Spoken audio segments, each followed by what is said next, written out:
else is going on in your energy, shadow side? Okay. We have guilty and we have crying over you. Oh, heavy emotion around you right now. I feel what I'm hearing, to be honest, is yes, that shadow side. The first card you had, remember, shadow side. So you would be right now in a state of illumination of your fears, of your shadows, of your insecurities, and this for good reason. When they're being illuminated, it is for us to be able to actually see them, acknowledge them, heal them, integrate them. But there would be a lot of guilt in your energy still. So despite the fact that you would be crying over this person, you would have feelings for the second person, right? The person that you quite recently, I'm not hearing that it's like recent in next past weeks. So the past part that we did, I feel like maybe I'm hearing up to 1 year, maybe a little bit less. So you would be into them. You would have feelings to them. You would feel that this is your soul connection. So you would cry over them, but you feel guilty. You just feel guilty. Because you're connected to another person, because you have a family, and it's coming to my mind, so I'm going to say it. As a spiritual teacher, as someone who is a channel for divine law, and my mission is to restore divine order, help people to heal, to find their divinity. Never in my life, ever, I would advise to anyone to actively connect to someone as in intimacy and relationship when you are still in a connection with someone else. I don't care about the background, okay? Even if your current partner is the worst karmic, toxic, evil, abusive, narcissistic human being, and this new person is your higher soulmate, whatever you think that they are, love of your lifetime, wonderful person, just so much, magnetizing energy. I don't care. It is bad karma towards yourself to disrespect your own body, your own womb, especially if you're a woman, but if you're a man as well, the secrecy of your body, your energetic field, not to mention that we deeply connect to whoever we have intimacy with, and this person stays within our energetic field, especially if you're a woman in your womb. If you're a man, it's more around the heart space, because this is how the divine flow works. You can read about the divine flow on my website, link is in my bio, in the divine love section. I have all the information about this, but I don't care about the situation. It is always bad karma that you're building towards yourself and towards your people, because without them knowing, even if one is aware, you are mixing their energies. So I would never ever recommend that, right? But in the same time, I would never recommend to stay in a karmic relationship to anyone. The moment you know, the moment you realize, it's one of the biggest tests for people in this world. The moment you know that the person that you are with is not your soulmate, is not your true soul connection, is not your destined partner, is not your ultimate partner, you have to leave that relationship. You have to start and initiate the process of leaving that relationship and learning that karmic lesson. And it doesn't matter. Some people have karmic relationships that are very abruptive, very abusive, difficult to leave. And some people have actually karmic relationships that it's a good partner. It's it is mediocre, but it's a good partner. It's a good person, right? We have a good relationship. We have a good partnership. I don't care. The moment your conscious mind realizes that this is your karmic connection, it's part of your karmic lesson to break that, to leave that, okay? With no guilt, doesn't matter. Doesn't matter if you have children, doesn't matter if you're afraid to start over, doesn't matter if you're afraid to, to be alone and that in between. I don't care. It's always a test for a soul. All right, let's continue. Let's see what else is going on now.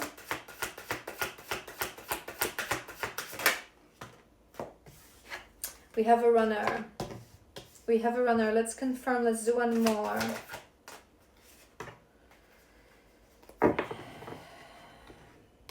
Irreplaceable.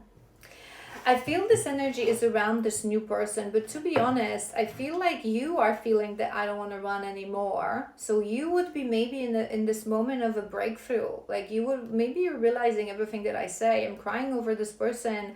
I do feel guilty, but I don't want to live and lie anymore. I don't want to run away from this connection anymore. It is someone who you would feel that is irreplaceable.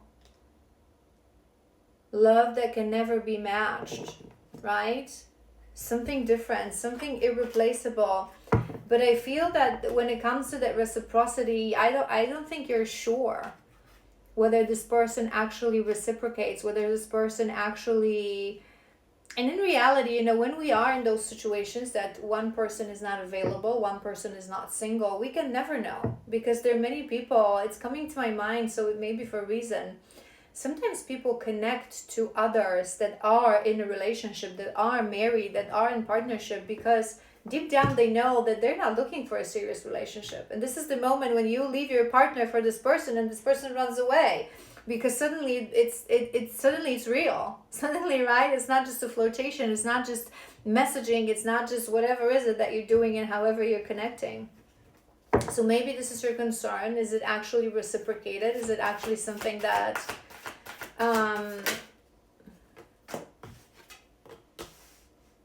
bankrupt? Let's clarify that one more. Third party. We have a lot of third party here in this situation. Maybe there are finances in as well in on your mind, that you're gonna leave this person, you're gonna leave your partner. We mentioned in the beginning, remember, that maybe you are a stay-home mom, so maybe even if you have a source of income, maybe you feel like it's not enough, like you don't have enough independence. Maybe you're afraid as well that there's going to be a lot of disagreements, that this current person, your current partner, is not going to understand why do you want to leave, and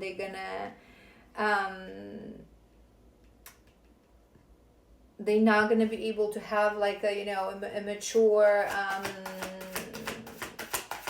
separation with you. Into you, another one. We had crying over you and into you. I feel like that's what's making you feel broken. I feel like before you met this person, you were in your illusion of a bubble, in your distorted illusion of, thinking that, yeah, it's all good, I have a family. Maybe you would even say to yourself every now and then, this is how we usually say to ourselves when we are in unhappy partnerships and unhappy marriages. It's like, how many people actually are happy? How many people actually have soulmate kind of love? This is just life. I'm okay. I have my kids. I'm happy. My kids make me happy. But this is a lie, fear-based lie.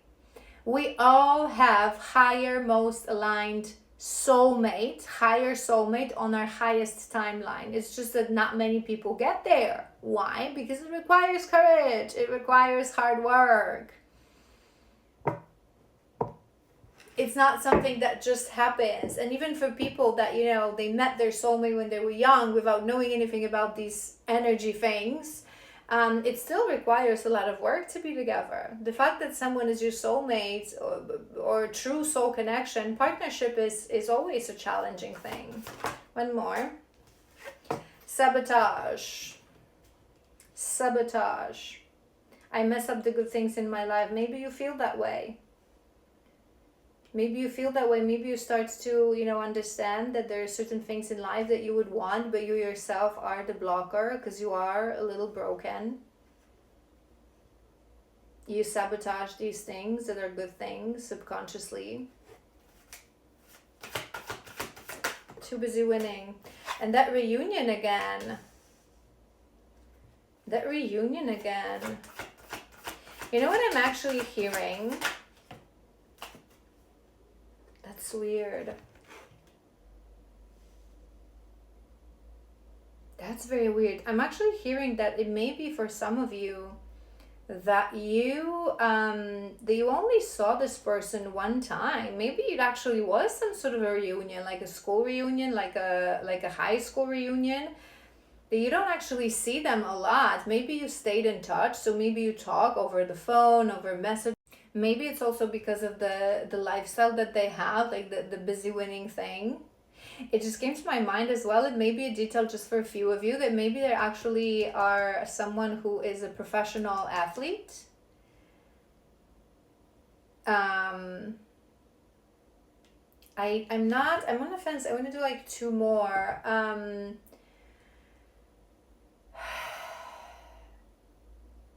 Something is making me feel that you don't actually know how this person feels about you, and I also feel that you would be thinking like they're out of your league, or the life that you chose for yourself is not a life that they would ever want. It's like two different worlds.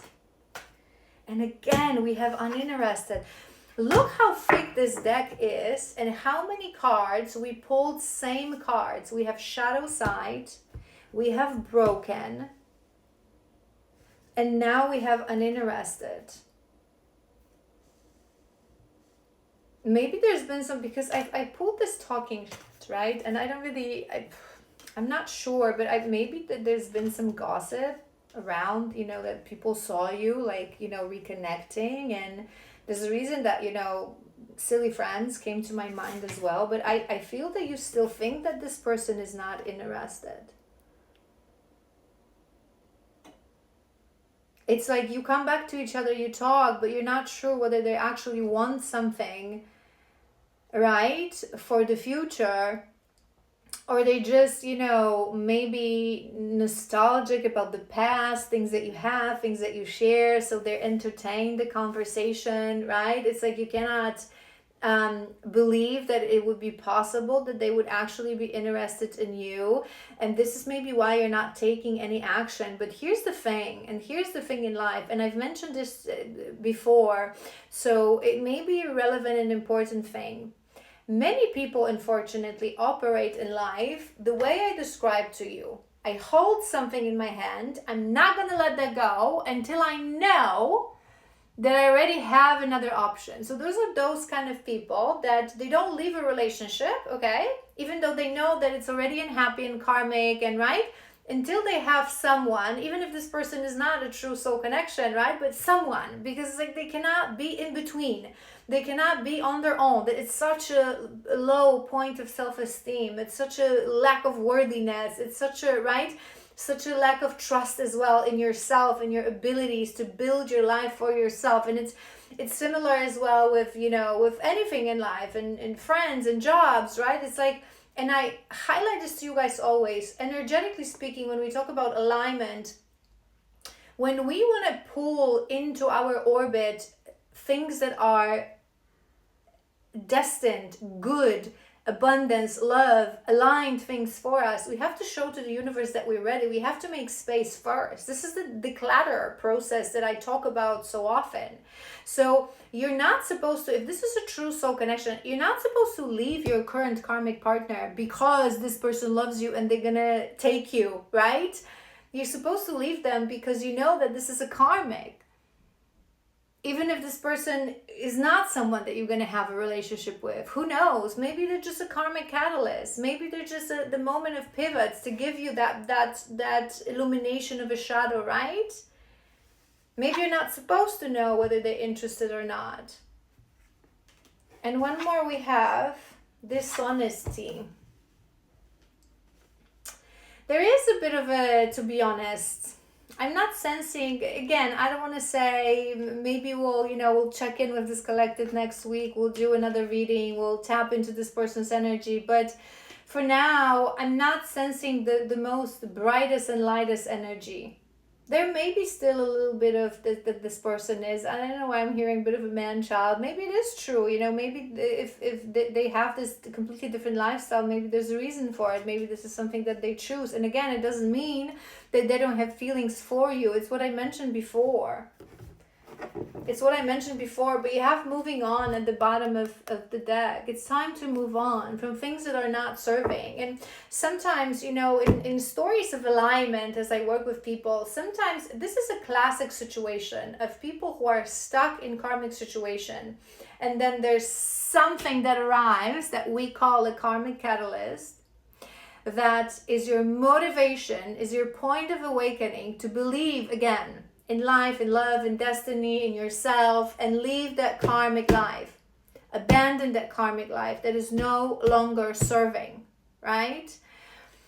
But many times, this is not actually the person. This is not the person that you were meant to. Sometimes it is, right? But whether it is or it isn't, abandoning karma is what will bring you closer. And in many stories, what happens is that it happens a lot to women, because women are more prone to stay in a relationship for children, for responsibility, because we live in very patriarchal, misogynistic, society that teaches us to be self-sacrificing, to be servants, to be right. It's always the family, it's always the kids, it's everyone but me, which is a complete illusion and kill off of a true feminine energy. So it happens more to ladies, but many of these ladies, they stuck in these karmic relationships and they need that catalyst to actually leave. They need that catalyst to actually leave. And then when they actually leave, oftentimes, some of them explore the relationship with that person, some of them don't even, but it clears the way to actually reunite you with your soulmate, someone that will arrive when you are already available, when you are already matured, when you've released your karma already. Do you know what I mean? All right. I want to tap into your energy. What is your energy as you, as your energetic field? We're going to break this down. It's sort of a message from your guides, how your guides are seeing you. What's your energy?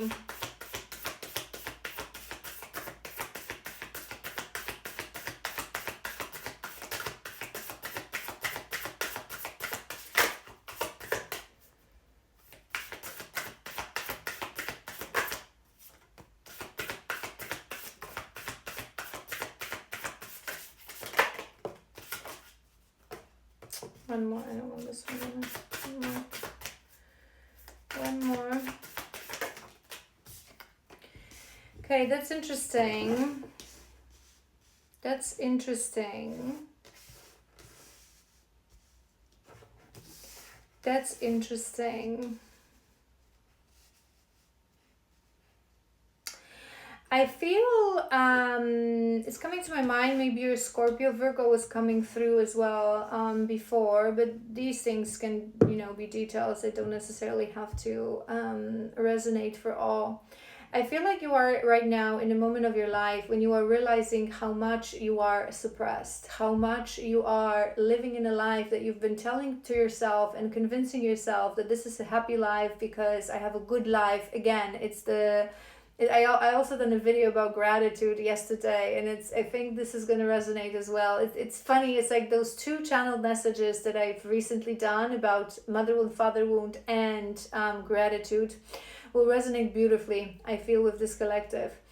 It's like you wanted to appreciate what you had. Maybe to an outside observer, you have a good life because, you have children, maybe you have a nice home and good quality of life, nice lifestyle. But you would realize recently that your authentic truth, that your authentic self has been killed, has been suppressed, right? And it's something that it's given to karmic relationships. It always happens in karmic relationships. So even if we are in karmic relationships, I highlight this to you guys always, karmic relationships are not always abusive. Some of them are very abruptive, very full of turmoil, very abusive, full of betrayal, lack of loyalty, lies, cheating, right? But some karmic relationships are actually okay relationships. So two people who, they're not doing any kind of a harm to each other. They actually maybe even like friends and good partners, like, right? But there's no real soul bond. There's no real true soul connection. And if we are in those connections, karmic connections, sooner or later, For some, it's going to be within a year or two. For some, it's going to sort of come to the surface after 10 years. It really depends. But slowly, they are always killing off your authentic self.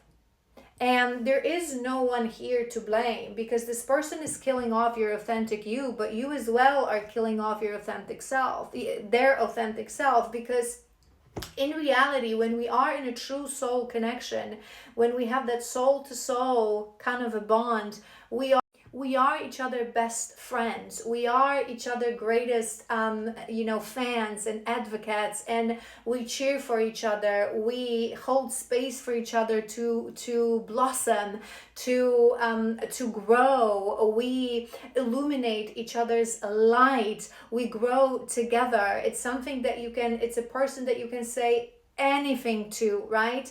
Whereas karmic relationship, it doesn't matter whether they are someone who is a good person or bad. I teach you guys this all the time. It's not about good person and bad person.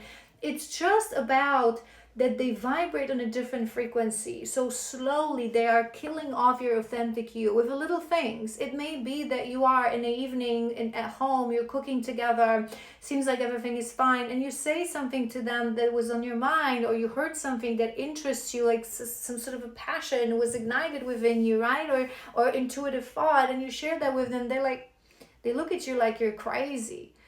And slowly, or you say something and they turn around and, how can you say such a thing? Or you're always bicker, they always correct you. And it seems like they're little things, and many times people stay because it's just a little thing, I cannot, and again, the stupid society constantly tell us that you cannot be so picky. Yes I can. It's either everything or it's nothing, because I'm great within nothingness. If you truly love yourself, you are great on your own. It's the society that tells us that we're not complete when we're on our own. We're whole all the time. You're constantly thinking that you're broken. We've been through this in the previous part, but you're not. We're not broken. We're always perfect just the way we are. It's just that we need to grow and expand if we choose to. And we can do that on our own as well. So the true soul connection, your true soul partner, because they, either very similar or same frequency as yours, they always support you on your path toward greatness. And you do the same for them. We grow each other. We're extension of each other. Whereas in karmic connections, again, it's the little things that we don't even notice. That's why we ignore them. That's why they're the hardest lessons. And sometimes I say this, as much as people, may find it difficult to believe, but many times it's actually so much easier to leave a karmic relationship that is abruptive, that is abusive, that is toxic, because at one point it's just a very minimum level of self-love that you have to reach to say no more. You're not going to cheat on me anymore. You're not going to disrespect me anymore. Go to hell, right? But sometimes those relationships that are the hardest ones to abandon, the hardest karmic lessons, are those that we're good together. We have some things that we like doing together. We're kind of a friends. We have, we can lean on each other. When something breaks down in the house, he repairs that, and I'm the one that, plans like maybe our holidays and cooks or whatever. Like we divide tasks. I have someone that makes me feel that I'm not really alone. But do they really? It's just the physical presence of a someone. There's no true soul connection. This is why we don't even realize those little moments that happen in that karmic relationship when they kill off your authentic self. Those little moments, like you do something that you're excited about, you just created something, or you're proud of something, or you're excited about something, and this person is like, oh my god. And it's not because they're a bad person, and you ignore those things. You know why? Because you don't love yourself. You don't fully, deeply feel deep down that you're good on your own. And those are the harshest karmic lessons, and many people fail to learn them. So we repeat those lifetimes so many times, and I feel you started to notice how much you are disconnected from who you really are, and from your own heart. And it's coming to my mind, maybe you had moments recently, maybe it's also something that this new person triggered, that you started thinking about your past in a sense of, I used to love doing this, or I used to love, whatever that is, right? And now you've realized that I no longer do these things that I love or that I used to do because of this person, because I force myself into thinking that we have a good life together, but in reality I adjusted my life to their liking, right? And it's not that in a soul relationship we don't go on compromise, but it's not about compromising our true authentic self, the essence of our heart. I feel you locked yourself up to feelings, to maybe in the past when you were younger you were much more, you would laugh more, you would say more, you had more curiosity, some artistic things are coming through as well, whereas now you become more logical, more calculated. You don't even realize that it's the influence of this person. There are blockages around your energy. I feel like your intuition is blocked. I feel like you're very, again, calculated. You're thinking about the logical aspects of life only. You're close to the inner world of what it is actually to be a spirit that has a human in this world. I want to do another row. Too many.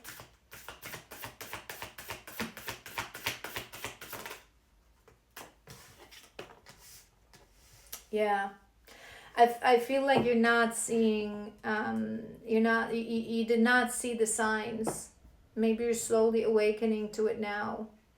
It's like you were, but this is what happens. It's the core of those karmic relationships. When we are in that relationship, right, and we're happy, it's, again, go back to that gratitude that I posted yesterday. Maybe all this time you were saying, I'm so grateful that I have a man, that, that we have a family, we have children, that our relationship maybe your relationship is not that bad, and it's not that, right? And you were in this situation, incapable of taking a step back and, saying, damn, I was a completely different person. And my change, and we should change, again, I highlight this to you guys always, but we should expand, we should grow, we should enhance, not change to please someone else. And maybe that it's like, I'm hearing ghosts from the past. Maybe it's a ghost from the past that reminded you who you used to be and you no longer are. You lost perspective.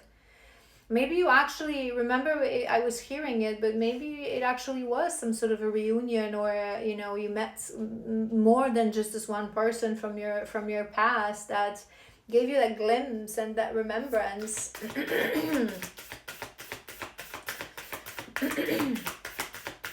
It's like you're silenced. I feel like you're silenced with this person. You cannot be who you are, and sometimes it's something that people don't realize and don't notice. Yes, it's true that what they say, that there are as many versions of us as many people know us, because people always perceive us from their own perspective. This is why it's so important to know your authentic self, so that other people don't convince you who they think that you are through the projection of their own wounds and their own conditioning, right? This is why it's so important to be anchored in your authentic frequency. But despite the fact that what I said, yes, we are allowed to treat certain people differently, in a sense that I am me, I am authentic, right? My authentic self, my true frequency, and my self-love effortlessly creates energetic bubble that we call boundaries, right? So when I am with someone, and let's say this is my romantical partner, life partner, I will still have some boundaries with this partner, obviously, to maintain my authentic self, but this partner will have access to all of me, right? Because this is what partnership is, especially in true soul connections. And then I'm going to give a little bit less of myself to my friends. And then there's going to be people like maybe in my family or like colleagues, that they will have even less access to me, my energy, my authentic self. I'm not, obligated to show them the whole me, to tell them all my secrets, to talk about everything, right?